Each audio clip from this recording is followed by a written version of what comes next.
우리 이 시간에 우리 이제 하나님 말씀을 읽도록 하겠습니다. 로마서 13장 8절부터 10절의 말씀입니다.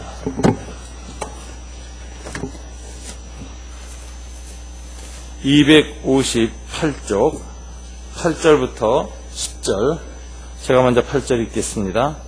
피차 사랑의 빚 외에는 아무에게든지 아무 빚도 지지 말라. 남을 사랑하는 자는 율법을 다 이루었느니라.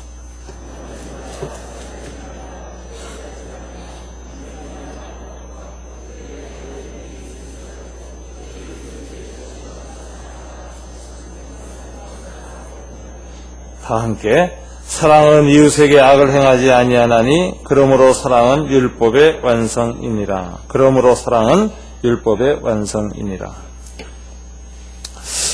오늘은 재직 헌신 예배로 하나님 앞에 저희들이 모였습니다.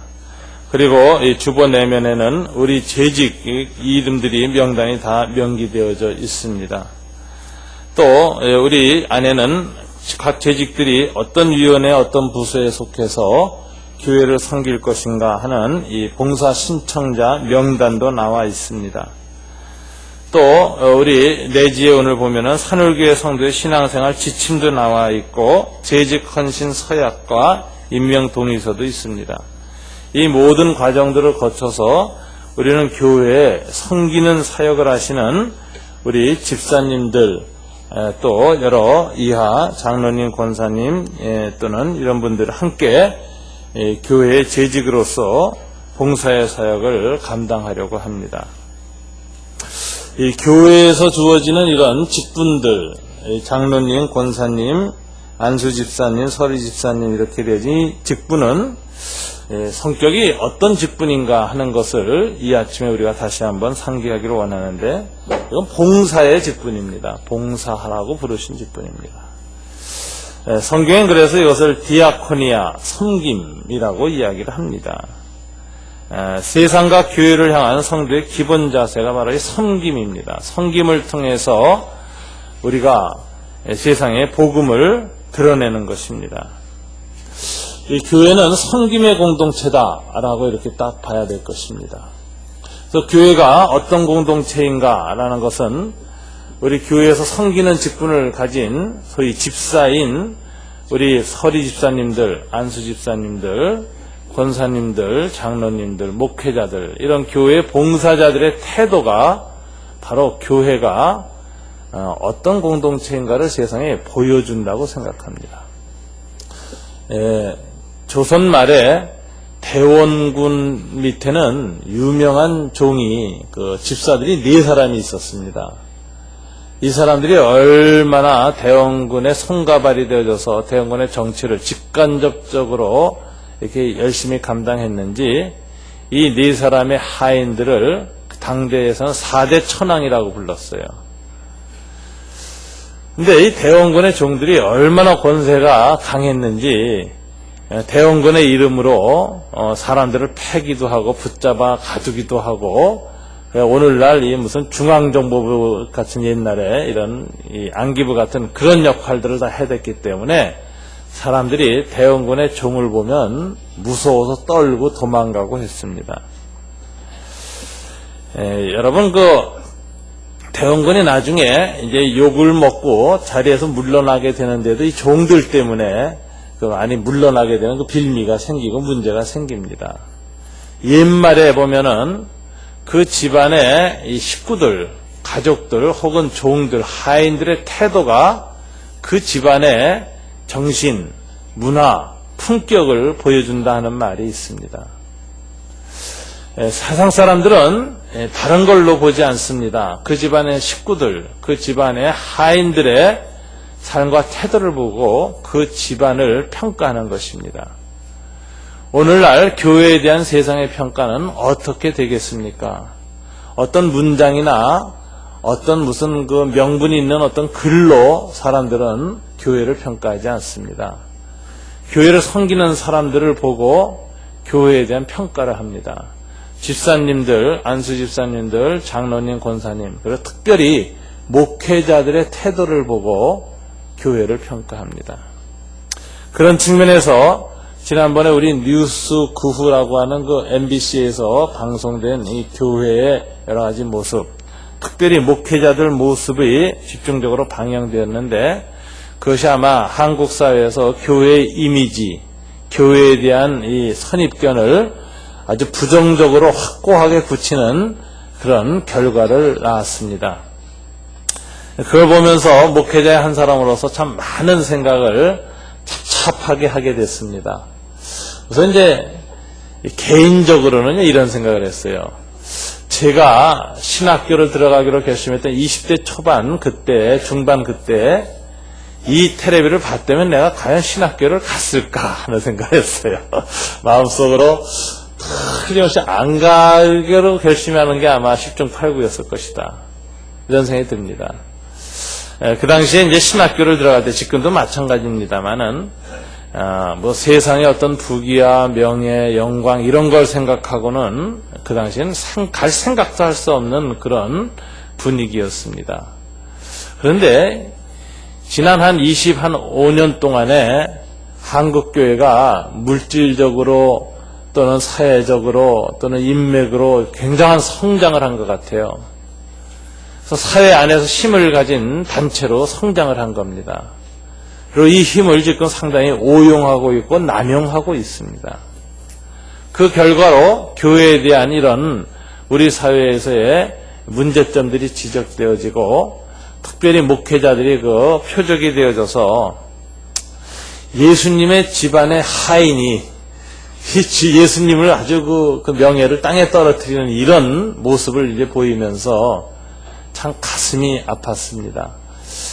그러면서 한국교회가 이 복음 전파하기 이제 굉장히 어려워졌구나 하는 생각을 했습니다. 그리고 고상한 정신을 가진 신학생들이 교회에 잘 오겠는가 이런 생각을 했습니다.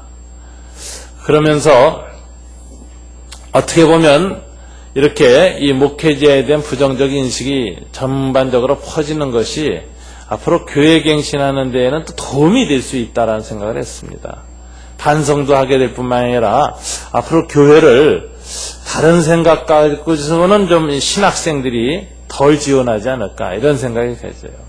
정말 세상에서의 어떤 멸시나 부끄러움이나 이런 걸 무릅쓰고 주님의 복음을 위해서 내가 기꺼이 그 짐을 지면서 이 길을 가겠다 하는 사람들이 더 들어오는 신학교가 된다면 차라리 앞으로의 한국교회가 이런 과정을 통해서 자정의 그런 기회가 되어지고 거듭날 수 있는 기회도 되겠다. 이런 생각을 하면서 한국교회와 신학교의 미래에 대해서 굉장히 어두운 마음을 갖고 보았습니다. 이제 두 번째 생각은 이제 그런 생각을 했습니다. 한국교회 많은 목사님들이 너무 억울해하는 분들이 많겠구나 하는 생각을 했습니다. 왜냐하면 한국교회 목사님들의 80%가 교회가 200명 이하입니다. 한국교회 숫자를 한 2만 개 정도 봐요. 그런데 2만 개 교회 중에 200명 이하로 모이는 교회가 80%고요. 그 80% 중에서 또 80%가 100명 이하로 모입니다. 그러니까 이 100명의 목사님들이 있다고 하면 그 중에 64명은 100명 이하의 교인들, 30명, 40명, 50명 여기에서 목회하는 분들이 대부분이고요. 200명 이하 목회하는 분들이 한 80명이고 나머지 20명이 200명 이상인데요. 1000명 이상 넘어가는 교회는 5%가 안 됩니다. 전체 한국교회. 그런 측면에 이렇게 보면은 저는 그렇게 생각해요. 저희 동기 목사님들 가운데는 지금도 교회가 이 30명, 40명, 50명 이 정도 되어지는데 사명을 가지고 그 사역을 감당하고 있는데 이 교회에서 생활이 안 됩니다. 그래서 택시 운전하는 분들도 계십니다. 택시 운전하는 분들도 계세요. 강원도에 있는 제 이 동기 목사님은 은행 대리까지 하다가 계속 있었으면 이제 은행에서 있었겠죠. 그런데 중간에 이 은혜를 받아가지고 목회자가 돼서 저하고 동기 목사님으로 들어와서 안수를 받았습니다. 그런데 강원도로 가서 시골 목회를 했습니다. 지금도 그 교회를 이렇게 섬기고 있는데 한 5년 전이에요. 5년 전에 우리 동기 목사 모임을 만났는데 저희 교회를 통해서 이제 뒷받침이 안 되는 거죠. 그리고 이제 자식이 학교를 들어가는데 자식이 이제 그 원망을 많이 했대요. 아버지 어떻게 해서 목회자가 돼가지고 식구들 이렇게까지 고생시키면서 자식이 이제 한번 집을 나갔어요. 너무나 가난한 게 창피하고 힘들어서. 또 이제 그 자식을 또 쫓아가가지고 붙들고 울고 해가지고 이제 겨우 돌이켜서 돌아왔는데 어쩌다가 이제 전문대학을 붙었어요. 이 자식이 좀 방황했다. 근데 전문대 학비가 마련이 안 돼가지고 학비를 마련하려고 이제 노가다를 뛴 거예요. 일주일에 이틀을. 그래서 공사장 나가서 일을 하면서 그때가 나이가 이제 40이 훨씬 넘었을 때입니다. 근데 그런 이야기를 이제 동기 모임에 와서 하는데 참 끌어안고 울었어요. 저희 동기들도 보면은 이제 60여 명이 졸업을 했지만 목회가 하도 어려우니까 저희 때 이미 교회가 개척이 안 될 때였습니다. 그래서 한 20명 정도밖에 목회를 안 해요. 그 중에서도 교회로부터 급여 받고 이렇게 생활이 가능한 목회자는 아주 소수고 대부분이 정말 그렇게 살아갑니다. 그래서 이제 좀 재정 자립이 된 교회들은 우리 가난한 교회, 연약한 교회, 시골 교회들한테 이 헌금을 보내고 생활을 나누려고 이제 애를 씁니다. 저도 그 부분에 이제 앞장서려고 애를 쓰고 안 쓸 수가 없어요. 우리 동기 모임에 나가 보면은 우리 동기들의 어려움을 알기 때문에 제가 저라도 앞장서지 않을 수가 없어요. 그렇게 하면서 이제 우리가 이 같이 이렇게 사역을 하는데 그때 그 뉴스, MBC 뉴스 그 후에 나온 목사님들은 제가 보기에 정말 소수예요. 정말 소수. 근데 이제 그런 분들의 행태가 목회자라기보다는 거의 종교 재벌의 총수의 행태를 보임으로써 그 이제 교회에 대한 부정적인 인식이 생겼는데 그 피해를 가장 누가 볼 것이냐. 제가 보니까 우리 동기 목사님들, 앞으로 후배 목사들, 정말 어촌과 탄광과 시골에서 또는 도시의 이 소외당한 곳에서 정말 목회하는 그런 분들이 가장 큰 피해자다. 이런 생각을 하게 되니까 참 마음이 참 찹찹하더라고요. 그러면서 우리 교우들께서도 우리 한국교회 전반적인 흐름이 지금 굉장히 위험한 상태에 있다는 것을 우리는 좀 공감해야 되겠습니다. 교회 세습 문제가 이제 그때 다루어졌는데, 교회 세습 문제도 제가 보기에 이제 대형 교회 문제만이 아니라 거기서 지적된 것처럼 400~500명 되는 교회도 이제 전부 세습을 당연시하는 쪽으로 자꾸 가고 있어요, 사실상. 왜냐하면 큰 교회 몇에서 이렇게 세습을 하는데 성공을 한 겁니다. 비난도 있었고 교회 내부에서 세습 반대하는 그런 모임도 했고 했습니다마는 저도 그 모임 중에 일원이 되어서 거기에 이제 나갔고 우리 이상철 선생님도 그때 세습 반대하는 모임에 오셔서 이렇게 참관도 하시고 하셨는데 그때 이렇게 보면은 우리 안에 자정 능력이 없어요.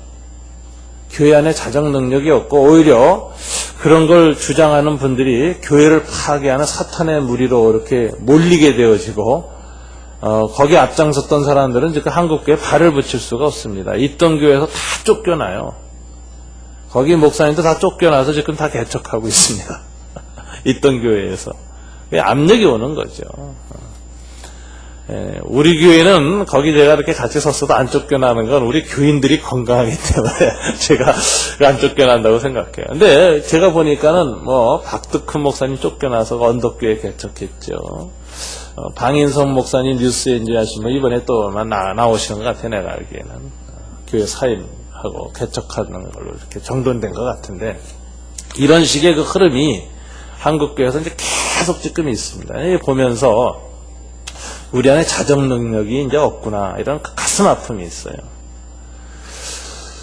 그리고 이제 그렇게 성공하니까 교회가 크지도 않고 400~500명 정도 됐어도 담임 목사님이 본인이 개척해가지고 30년 이렇게 아주 피땀을 흘려가지고 교회가 이제 조그마한 땅도 마련하고 건물도 짓고 교회가 이제 자립하게 되면은 그런 교회 목사님 중에서도 일부, 다는 아니지만 이거 자식한테 물려줘야 되겠다는 생각을 좀 하시는 분들이 있어요. 그리고 그런 이야기들이 주변 교회에서 들릴 때 저도 가슴이 참 너무 아픕니다. 그래서 제가 이 한국 교회가 이게 이렇게 자식한테 세습되는 문화가 형성되면 일본의 사찰처럼 돼간다 이런 생각이 듭니다. 일본은 대부분 대처승이라서 아버지가 스님으로서 해가지고 결혼, 장례, 점도 봐주고 이렇게 불경해주고 해가지고 생기는 교회 수입이 굉장히 강하고 그것도 개인 겁니다. 그래서 대부분 또 아버지가 자식한테 물려줘요, 스님들을. 그래가지고 자식이 스님이 되는 경우가 일본 교회는 80%입니다. 근데 제가 참 우리 한국 교회가 이제 그 일이 되겠구나 싶은 마음이 있고 저도 염려가 많이 있습니다. 그렇게 큰 방향에서 이 방향이 잘못되는 방향으로 가기 때문에 이 교회가 세상을 섬기는 것이 아니라 세상을 오히려 지배하려고 하고 세상을 다스리려고 하고 세상에 잘못된 영향을 주는 것, 이게 바로 오늘 한국교회의 문제다 이런 생각을 하게 됩니다. 이런 문제의식을 가지면서 오늘날 교회의 문제가 무엇인가라는 아주 근원적인 질문을 다시 한번 하게 됩니다. 뭘까요? 오늘날 교회의 문제는? 저는 힘을 가졌다는 게 문제라고 생각합니다. 교회가 세상에 대해서 어떤 영향력과 힘을 갖기 시작하면 그때부터 굉장히 조심해야 되는 것입니다. 이 교회 성장의 결과는 항상 인적 성장, 교회에 사람들이 많아지면은 그 안에는 똑똑한 사람도 있고 사회 상층부도 있고 권력 가진 사람도 있고 지식 가진 사람이 있고 돈 가진 사람이 있고 그런 겁니다. 그래서 교회가 성장하게 되면 자연히 그 사회에서 힘을 갖게 됩니다. 이때 이 힘을 가지고 어떻게 할 것이냐 할 때 힘을 가진 공동체가 되기보다는 힘을 풀어서 해체시키고 나누는 공동체가 되려고 이제 애를 써야 됩니다. 그래서 세상을 지배하려는 것이 아니라 세상을 섬기려고 할 때에 교회는 교회다워지는 것인데 섬김의 자세를 잃어버리고 교회의 힘을 가지고 세상을 지배하려고 할 때에 바로 교회는 최대 위기에 빠지는 것이고 이 힘을 가지고 지배한다는 건 예수님의 방식이 아닙니다. 주님이 힘을 가지고 세상을 이기려고 하셨으면 십자가에 못 박히지 아니하셨을 것입니다. 주님이 십자가에 못 박히셨다는 것은 힘이 아니라 사랑으로 세상을 섬기려고 십자가에 죽으신 것입니다. 십자가의 이 원리와 가장 반대되는 논리가 교회가 힘과 권력을 가지고 세상을 지배하려고 하는 것입니다. 그래서 예수님께서는 교회 혹은 교인들의 세상에 대한 태도를 한마디로 본질로 말하기를 지배가 아니라 지배의 반대말 뭐죠? 섬김이라고 얘기하는 것입니다. 지배의 반대말이 섬김입니다. 오늘 세상의 지배력은 어디에서 나올까요? 한마디로 돈에서 나옵니다. 소유에서 나옵니다. 돈을 많이 소유하면 세상에 대한 지배력이 커지는 겁니다. 그런데 교회가 바로 교인이 늘어나서 헌금 액수가 많아지면 그걸 가지고 세상을 지배하려고 할 것이 아니라 어떻게 해야 됩니까? 소유보다는 나눔에 힘써야 됩니다. 나눔에. 그래서 교회가 자기 자신의 자산을 많이 축적하기보다는 그걸 가지고 세상에 베푸는 일에 훨씬 더 앞장서고 할 때 교회다움이 나오고 교회의 아름다움이 있는 것입니다. 이런 측면에서 우리는 세상의 이 흐름은 계속해서 어떻게 많이 소유하느냐, 그리고 소유한 돈을 가지고 어떻게 지배하느냐, 소유와 지배에 집착하는 것이 세상 문명의 흐름이라고 한다면 교회는 거기에 정반대의 길을 가는 것이 마땅하다. 그래서 소유가 아니라 나눔이고 지배가 아니라 섬김이다. 그래서 나눔과 섬김, 이걸 강하게 하고 이것을 힘있게 하고 여기에 더 민감한 교회가 세상과 거꾸로 되는 교회고 오히려 세상에 대해서 본이 되어지고 세상에 빛이 되어지고 세상의 희망이 될 수 있는 교회다. 그래서 그 일부 대형교회의 그 목회자들이나 교회의 자세와 이 태도를 보면 거기에서 나타나는 건 뭡니까?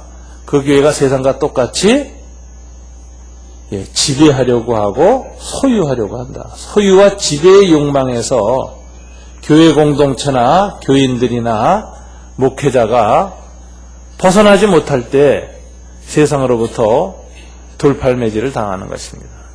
거꾸로 하면 됩니다. 거꾸로. 세상과 거꾸로 교회는. 그래서 많은 것을 소유하려기보다는 되도록이면 많이 나누려고 하고 지배하려고 하기보다는 섬기려고 하는 태도, 이것이 가장 중요한 것입니다.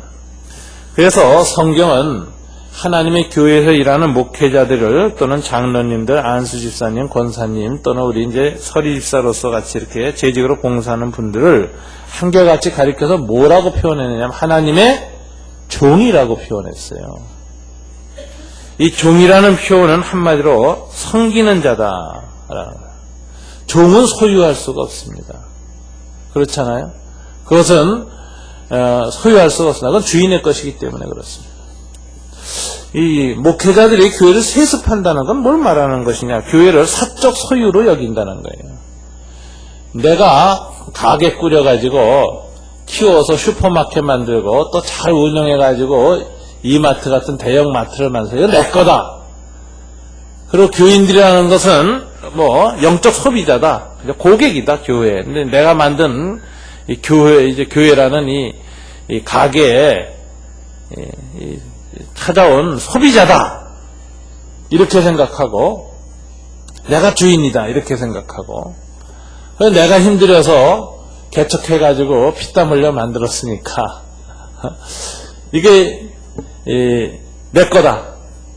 그래 이것을 내 자식한테 물려줘야 되겠다. 이렇게 생각한다는 건 목회자들이 장사꾼이 됐다는 얘기입니다. 한마디로. 목회라는 게 아니라 가게 운영한다 이거죠. 가게 운영한다. 저는 한마디로 오늘날 목회자들에게 있어서 가장 중요한 정신이 공공정신, 내 것이 아니다. 하나님의 것이다. 그리고 교회 공동체의 것이다. 이 교회라는 것은 교회 공동체의 교인들, 하나님께서 교인들을 통해서, 그 공동체를 통해서 이게 하나님의 공적인, 사적인 것이 아니라 공적인 것이다. 이렇게 생각한다면 어떻게 비록 자기가 창립하고 개척하고 교회를 키웠다 하더라도 어떻게 자기 개인의 것으로 여기겠으며 어떻게 자식한테 물려줄 생각을 하겠습니까? 한마디로 공공정신이 부족하다 하라는 것입니다.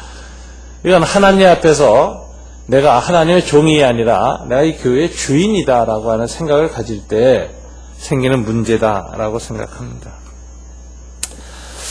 이런 측면에서 교회와 세상에 대해서 우리 그리스도인들의 가질 자세는 지배가 아니라 섬김이다라는 것을 재확인하는 것, 이것이 아주 우리에게 필요하다는 것을 우리가 다시 한번 생각해야 됩니다. 그걸 8절에서는 뭐라고 얘기했느냐면 사도 바울은 피차 사랑의 비대에는 아무에게 아무 빚도 지지 말라라고 했어요. 사랑의 빚이다. 사랑의 빚진 자다라는 거죠. 우리는 사랑의 빚진 자다. 여러분이 우리 재직들이 이 빚을 많이 지게 되면 어떻게 됩니까? 평생 노력해서 갚을 수가 없을 때 어떻게 돼요? 종이 되는 겁니다. 옛날에 다 빚 때문에 종 되거든요. 우리들이 예수님께 받은 사랑의 빚은 우리의 노력과 애씀으로 평생 해도 갚을 수 없는 그런 빚입니다. 그렇기 때문에 이 사랑의 빚을 깊이 인식한 사람은 무슨 생각을 하느냐? 나는 하나님 앞에서 내 노력과 애씀으로 자랑할 것이 없다. 아무리 노력하고 애써도 주님이 주신 사랑의 빚을 나는 갚을 길이 없다. 그 무게를 깊이 느끼고 그리고 나는 사랑의 빚진 자요 사랑의 종이다. 이렇게 여겨야 이게 바른 재직으로서의 기본 자세고 인식이라는 것입니다. 이걸 잃어버릴 때 집사가 집사답지 못하게 되어지고 장로가 장로답지 못하게 되고 권사가 권사답지 못하게 되고 목사가 목사답지 못하게 된다라는 생각을 합니다. 이 빚은 갚을수록 그리고 갚으려고 노력하면 노력할수록 빚의 무게를 더 깊이 느끼게 되고 이건 내가 애써서 갚을 길이 없다라는 절망감에 빠지게 되는 겁니다. 여러분, 빚이 작을 때는요, 저축해서 노력해서 갚을 수 있다는 희망이 보일 땐 애씁니다. 근데 빚이 엄청날 때는요, 야, 이건 내가 노력해서는 도저히 갚을 수 없다라고 할 때는, 정말 이, 노력할 수 있는 힘이 이제 떨어져요. 절망적 상황에 빠지죠. 한계를 느낍니다. 우리가 주님의 빚도 마찬가지인 것 같아요. 맨 처음에 못 모르고 열심히 일을 해서 그 빚을 갚는 것 하는 그 태도를 갖지만, 하면 할수록 죄짐이 더 무겁고, 이 죄짐을 갚아주신 주님의 사랑의 빚이 더 크다는 걸 알게 돼요. 그러면 마지막 남는 것은 노력하면 노력할수록 한계에 부닥치게 되고, 한계에 부닥칠수록 어떻게 됩니까? 세상 사람은 절망하고 예수 믿는 사람은 어떻게 돼요? 하나님의 도우심과 은혜만을 구하게 된다는 거예요. 그래서 이 빚진 자 의식이 깊은 사람은, 이 빚의 의미와 빚의 깊이를 아는 사람은 노력하면 노력할수록 겸손해지게 되어 있습니다. 내가 애써서 갚을 수 있는 빚이 아니라는 걸 깨닫게 되니까 하나님의 은혜와 자비를 구하게 되어 있습니다. 그래서 이 사랑의 빚진 의식이 강한 사람은 갈수록 선한 일을 하고 나눔과 섬김을 하면 할수록 겸손해지게 되어 있습니다. 교회 앞장서서 봉사하고 애써서 하는 분들이 이 의식을 잊어버리면 앞장서서 애쓴 것만큼 나중에 공로를 주장하게 되고, 자기를 드러내고 자기를 강조하고 자기의 권한을 주장하게 되는 것입니다. 저는 대형교회를 이루고 큰 교회를 이루고 이제 세습하시는 분들의 특성이 있어요. 딱 보면 무섭게 헌신적인 분이라는 거예요. 그분들이 교회 개척할 때 보면 딴 분들하고 비교할 수 없이 헌신적입니다. 대부분 제가 보니까 교회 세습하는 목사님들을 보니까 교회에서 월급을 정말 적게 받으셨어요. 또는 받으셨어도 교회로 다 집어넣었어요. 그리고 교회를 키우셨습니다. 그래서 그런 분들이 이 교회가 성장될 때 누가 제일 헌신했느냐 그러면 교인들이 다 합니다. 목사님 그래요. 근데 이제 문제는 그렇게 하면서 이제 무슨 생각이 가냐면, 내가 이 교회의 종이나 교회의 일꾼이다 라는 생각보다는 내가 이 교회를 만든 사람이고 내가 이 교회를 세운 사람이고 이 교회는 내 거다, 주인의식이 생겨버리는 거죠. 거기가 문제가 생겨요. 이제 그때부터는 내 거라고 생각이 들기 시작하면은 교회에 놓기가 어려운 겁니다. 김동원 목사님이 한번 저하고 만났을 때 그런 얘기를 했어요. 저한테도 그런 얘기를 하더라고요. 이문식 목사도 조심해야 된다. 본인이 교회를 개척했기 때문에 그 교회에서 끝까지 있다 보면은 교회 주인의식이 생기니까 그걸 굉장히 조심해야 된다 그래요. 제가 굉장히 마음에 뒀습니다. 이거 교회를 개척한 목사로서 이 교회에 대한 애정이 집착으로 변하고 소유의식으로 변하면 사람이 변질되는 거죠. 하나님 앞에서 참 제가 마음속에 깊이 갖고 있는 것은, 저희 교회가 가정교회라면서 하나님의 축복을 주신 것 중에 하나가 제가 마음에 한 가지 결심을 하나님 앞에 분명히 하게 된 겁니다. 가정교회 분가하는 것처럼 우리 교회가 교인들이 한 1000명 정도 출석교인 정도 되면 한 750명 모이잖아요. 그러면 교회에 이제 분립해야 되겠다. 분립할 때는 내가 나가야 되겠다. 그래서 교회를 개척한 사람이 먼저 기득권을 버리는 태도를 취하지 않으면 누가 교회를 나가려고 하겠느냐, 누가 교회를 분립개척을 또 하려고 하겠느냐. 그때 제 나이가 50대 후반이 될지 모르겠습니다만 다시 한번 마지막 10년을 하나님 앞에서 한번 개척하는 자세를 가지고 분립개척을 한번 해보자. 저는 그런 결심을 했어요. 그 결심을 하고 나니까 참 마음이 편합니다. 그러면서 이 교회는 하나님의 교회다, 하나님의 것이다, 난 하나의 종일 뿐이다, 이런 의식도 좀 더 날카롭고 명료하게 되는 것 같아요.